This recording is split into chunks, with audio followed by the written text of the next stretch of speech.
Ladies and gentlemen, boys and girls, pop goes the world by men without hats.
We can dance if we want to.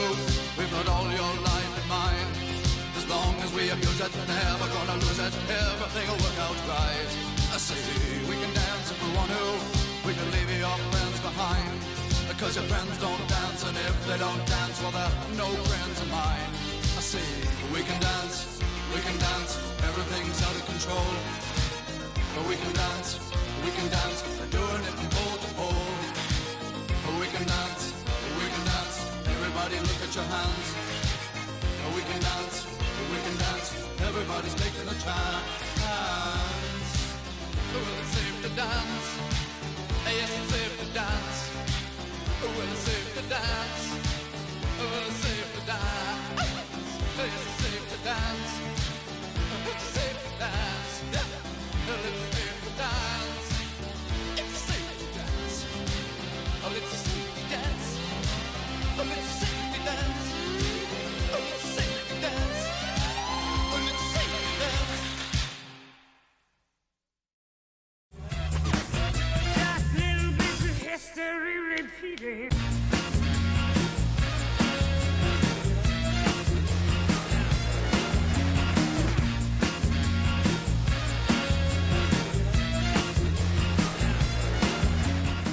Welcome to History Repeating. I'm your host, Ryan, and we got an exciting show for you today. Our first guest on the new season is Ivan Doroschuk. He's the lead singer and songwriter of the legendary Canadian group Men Without Hats, who are new wave pioneers that basically helped bring Canada into the whole 80s scene. Music has always been a big part of Ivan's life. He grew up with it playing constantly in his house. In fact, his mother was actually a professor at McGill University in Quebec, and she taught classical voice. And her teachings really impacted Ivan. And in fact, he talks about just the music that she would play and how she taught him and how that really impacted him and his writing style. So this is Ivan talking about his mother and basically just a little thing that she did that really turned out to impact how he wrote his music. My mother taught voice at McGill, and we were, I took piano lessons all my life, kind of thing. And then one of the things that I think influenced me without me knowing was every morning at breakfast, my mother would have CBC radio on in the classical station, just playing all the time. Every morning when I woke up, I'd be immersed in classical music. So, you know, without even listening to it, it kind of seeps into your subconscious, and I think that was a factor also. So there's a lot of things. Yeah, I read music. I can write music.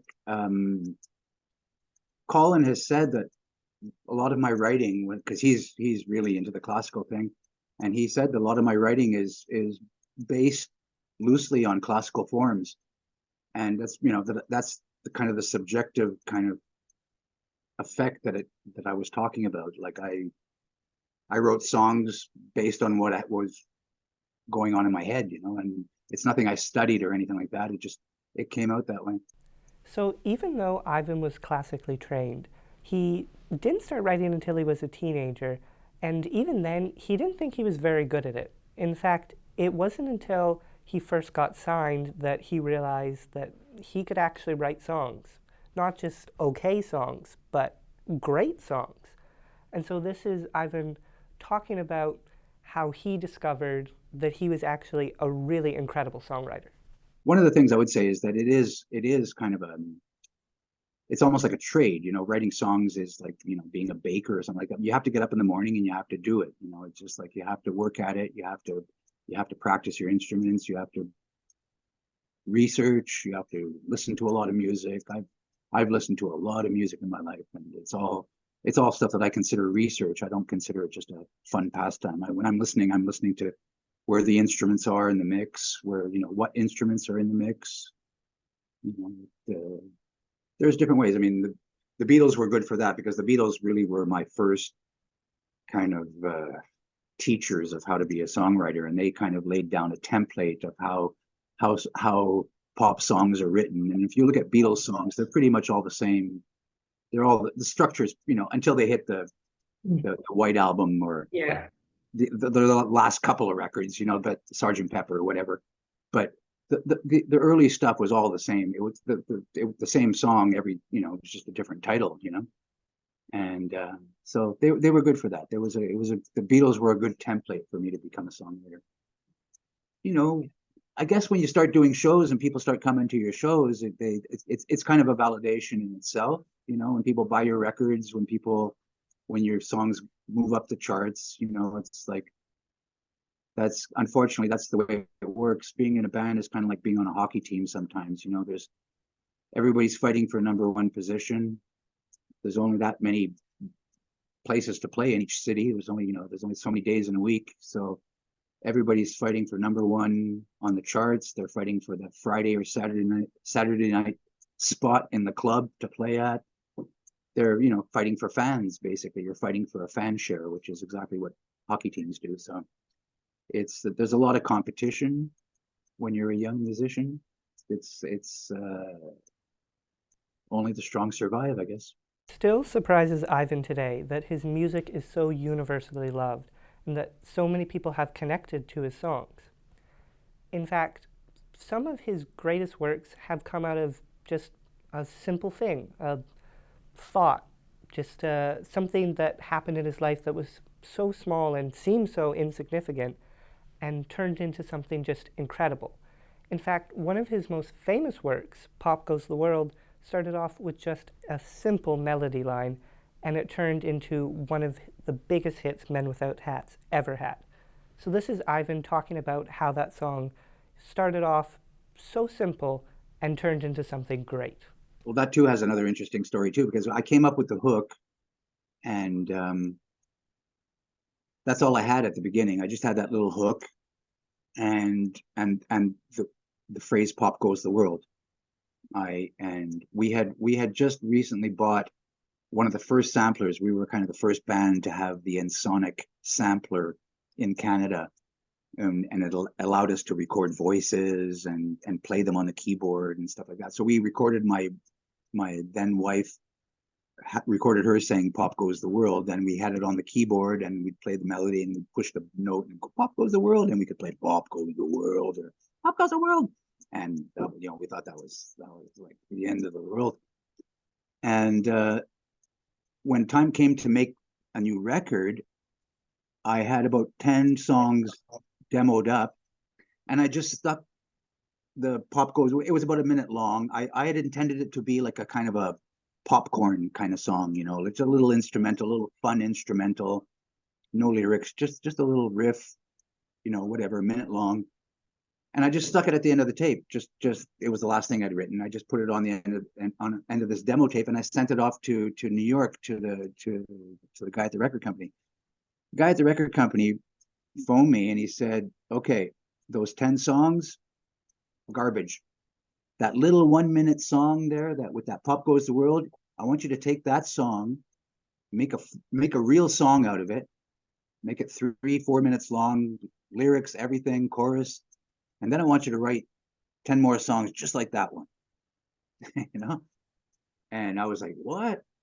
Okay. That was one of the good things that I did in my life, is I listened to that guy, because like a lot of artists, you just don't want to hear what the record companies have to say. These guys are suits, and we know music, they know money, and the two shouldn't mix. But I actually listened to the guy. This guy he was one of my heroes.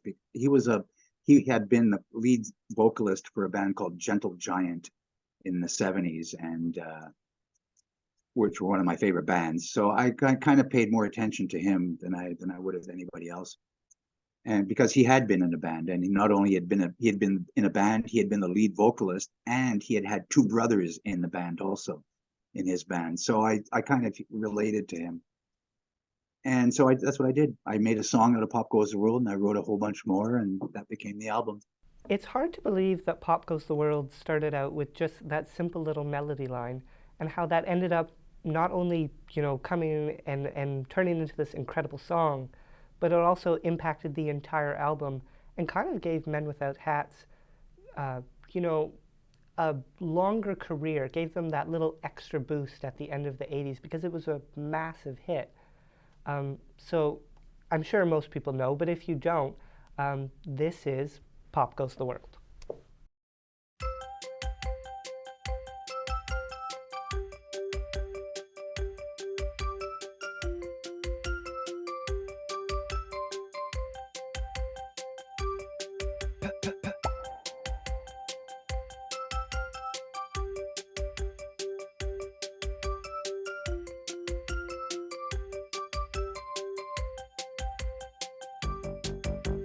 Johnny playing guitar, Jenny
try getting that hook out of your head.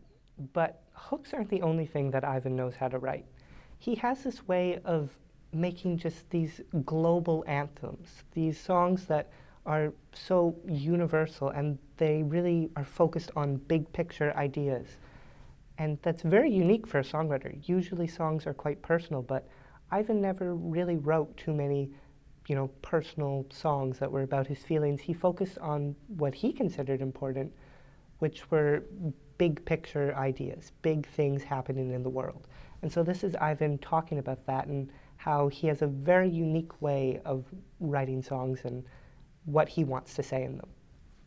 Yeah, that's just who I am. I grew up in a very sort of community-based family, if I can put it that way, without using too heavy words. But I was always taught to think about other people, not just to think about myself. And I was fortunate to be able to touch on some topics that are still being talked about, like Pop Goes the World was kind of my interpretation of the beginning of the green movement and stuff like that. And it's the Hey Men is my sort of explanation of the women's movement, and Safety Dance was even just a call to freedom of speech, freedom of expression. Don't have to follow your peers. So I was, I'm lucky that I touched on subjects that are still being talked about today. Like people are still talking about the planet. They're still talking about being inclusive. They're still talking about all kinds of stuff. They're still talking about women's rights and human rights, and so I guess my gamble paid off. I'm fortunate now that it's when I go to play shows now, I see a lot of my old fans, but I see their kids too, and even sometimes their grandkids. So it's cross-generational. We've been lucky that pop culture has picked up on a lot of stuff. Like show like Glee introduced us to a whole new crowd of music listeners. The cartoons, the Simpsons, the Family Guy, all Futurama, all those things, just helped us cross generations and bring our message to people today. Ivan truly is a prolific songwriter, and he has so many incredible songs, a lot of which are overlooked as they're just album tracks. And one of my personal favorites is a song called Antarctica, which was on the group's debut album, Rhythm of Youth. And this song, just fantastic lyrics, but also a fantastic melody. And it definitely doesn't get the credit that it deserves. So I'm sure for a lot of people, this will be the first time hearing it. So sit back and enjoy Antarctica.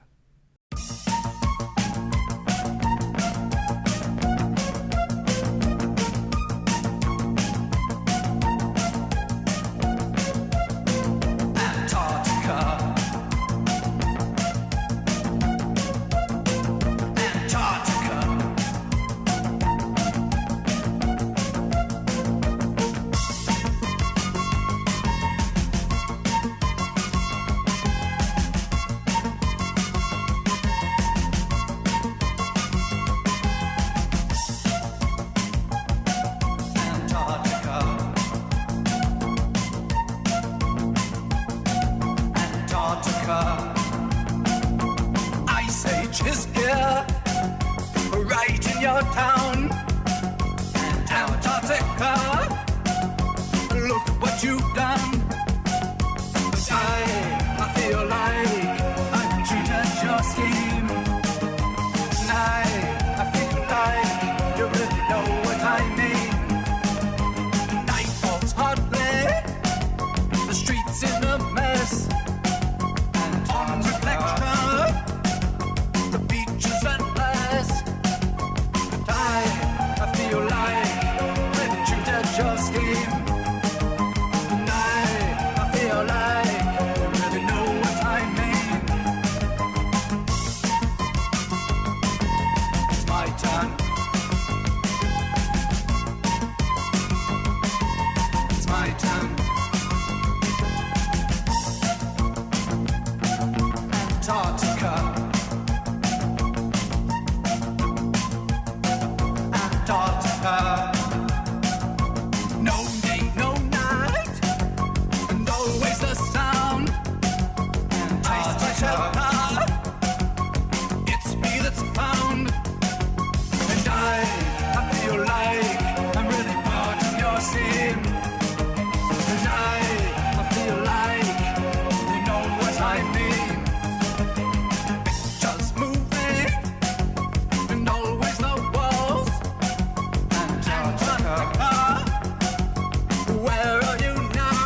So that was Antarctica, a truly underrated gem from what many consider the band's classic and best album that they ever put out. But that song had a very interesting story. It wasn't planned to turn out the way it did. A small studio mishap ended up really shaping not just that song, but the whole style of the album, Rhythm of Youth. So this is Ivan talking about that little mistake that ended up changing a lot for the band. The night before we went into studio to record that 4-song EP,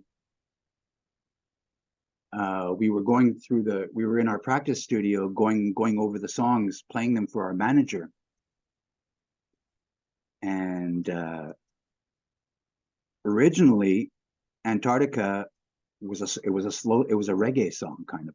It had a slow beat to it, and kind of like Modern Dancing. It was about the same speed as Modern Dancing.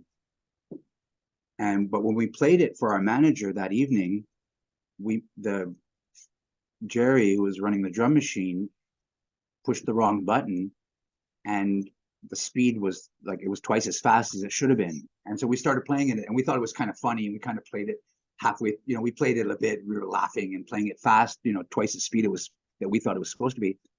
And when we stopped, I kind of stopped it halfway through. I said, okay, stop, okay, put it at the right speed. And my manager stepped in right away and said, no, that's the right speed. And we said, yeah, you think so? And he goes, that's the right speed. That song should be that fast. And so we went in the next day and recorded it at that speed, and that's what it is. The message was kind of there was an element to new wave that was kind of a Cold War, it was the kind of the Gary Newman side, the sort of robots, and it was a combination of, I guess, like old spy movies and the Berlin Wall. It was all there was that kind of imagery to new wave, the trench coats and that type of stuff. So that Antarctica was a bit down that alley. It was about the threat of modern society, about the threat of how cold modern society could become if we don't watch it, if we don't pay attention to what's going on. Things like what's going on now could happen, So that small mistake ended up helping the group find their sound that they really shaped throughout the 80s. And that was very crucial because at this time, music was going through a big change. Disco was out and new wave was in, and everyone was kind of having to find their sound and where they fit. And so Men Without Hats was just one of many groups that helped pioneer this whole new wave sound that was not only building off of the music that came before in the 70s, but it was making something new and something original that went on to define the 80s.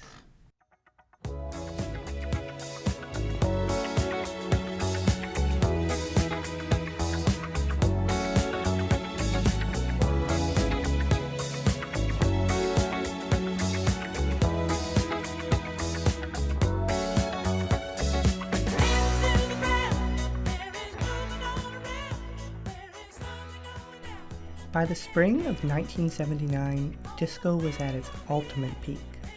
Donna Summer, the Bee Gees, Chic, and so many more ruled the charts. Meanwhile, new wave was just starting to break into the mainstream.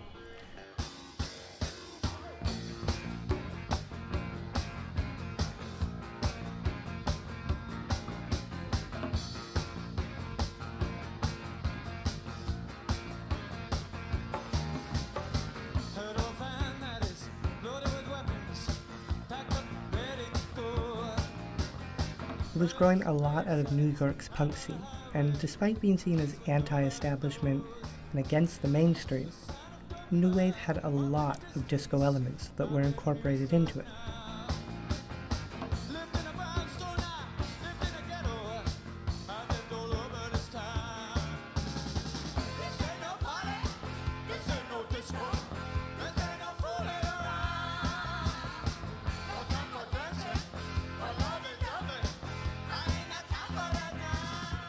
In fact, the first new wave song to reach number 1 on the Billboard Hot 100 was Blondie's Heart of Glass.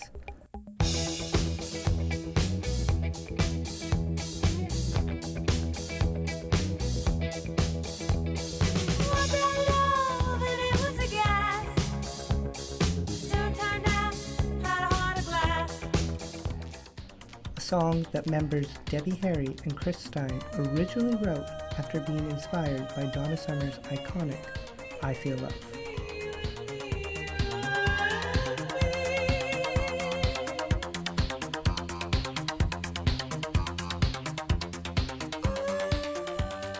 While new wave, like any genre, would change and evolve over the years, it never really lost that disco beat that it started off with.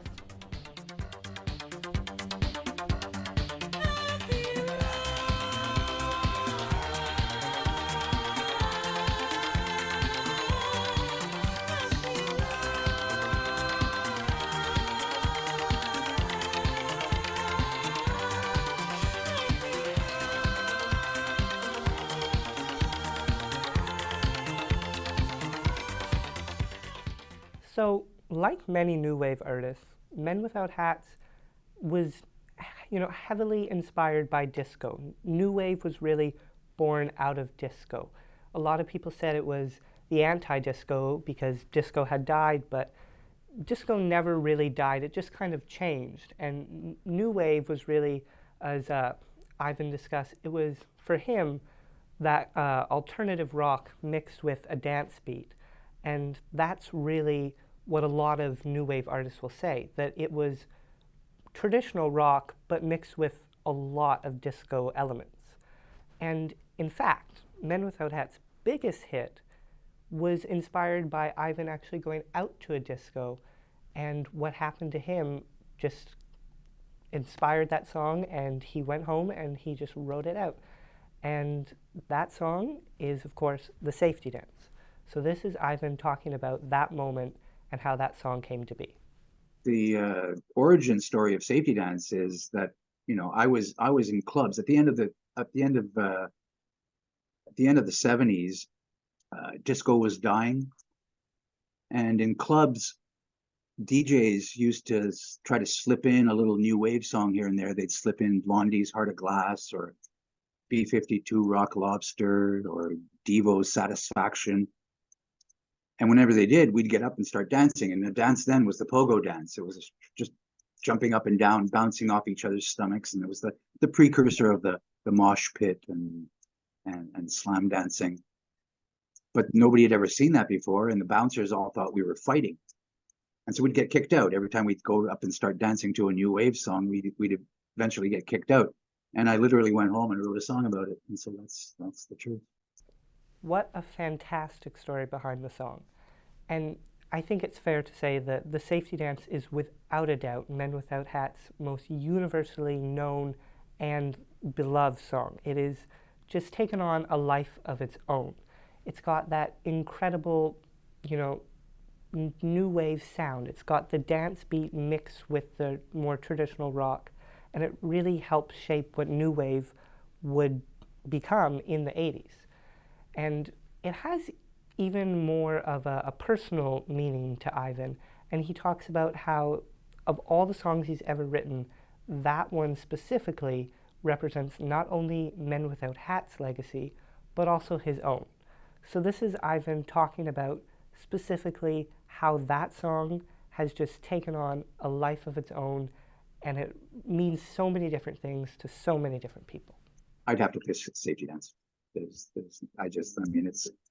It's cliche, but I mean, it's the one that put me here, and it does reflect me because that's the kind of guy I was back then. I think that's the kind of guy I am now. It's like I've never really marched to anybody's drummer but my own, and I've always been a very sort of fervent believer in freedom of speech and freedom of expression, and just doing your own thing and be happy.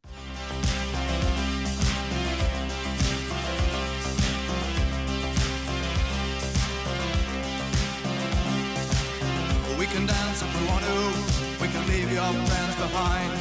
Cause your friends don't dance, and if they don't dance, well, they're no friends of mine. See, we can go where we want to, places they will never find. And we can act like we come from out of this world, leave the real one far behind. We can dance.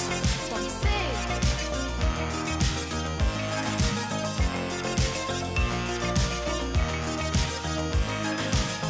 We can go if we want to, night is young and so am I. And we can dress real neat from our hearts to our feet and surprise them with a victory cry. Say, we can act if we want to, if we don't, nobody will.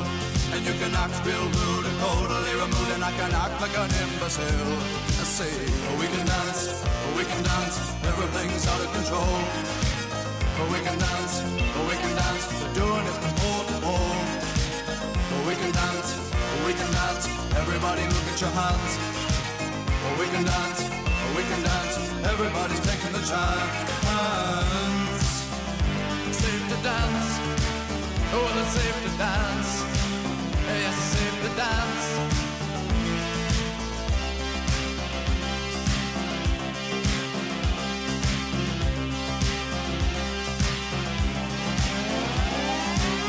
We can dance if we want to. We've got all your life in mind. As long as we abuse it, never gonna lose it. Everything will work out right. I say we can dance if we want to. We can leave your friends behind. Because your friends don't dance, and if they don't dance, well, they're no friends of mine. I say we can dance, everything's out of control. But we can dance, we're doing it from pole to pole. But we can dance, everybody look at your hands. But we can dance, everybody's taking the chance. Well, it's safe to dance, yes, it's safe to dance. Well, it's safe to dance. Well, it's safe to dance. It's safe to dance. It's safe to dance. Yeah. Well, it's safe to dance. It's safe to dance. Oh, it's safe to dance. Oh, it's safe to dance. Oh, it's safe to dance. Oh, it's safe to dance. So who would have guessed that such a small event would create this incredible song? And the safety dance has been, a part of pop culture for decades. It's been a part of so many people's lives. It's been a part of my life for as long as I can remember.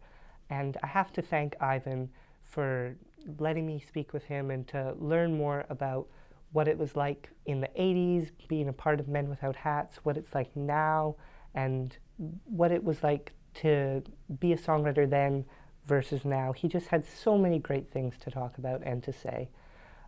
So this has been the first episode of Season 3 of History Repeating, and we have so many more great interviews lined up with legendary songwriter Billy Steinberg, who wrote hits for Whitney Houston, Madonna, and Celine Dion, as well as classic 1950s singer Dodie Stevens, who sang the iconic Pink Shoelaces, and the recently reunited SKYY, who I got to sit down with the whole band and talk to them about what it was like getting back together. So look out for those, and until next time, this has been History Repeating.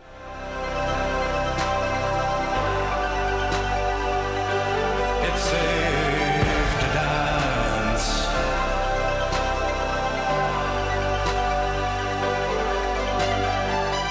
We can dance if we want to.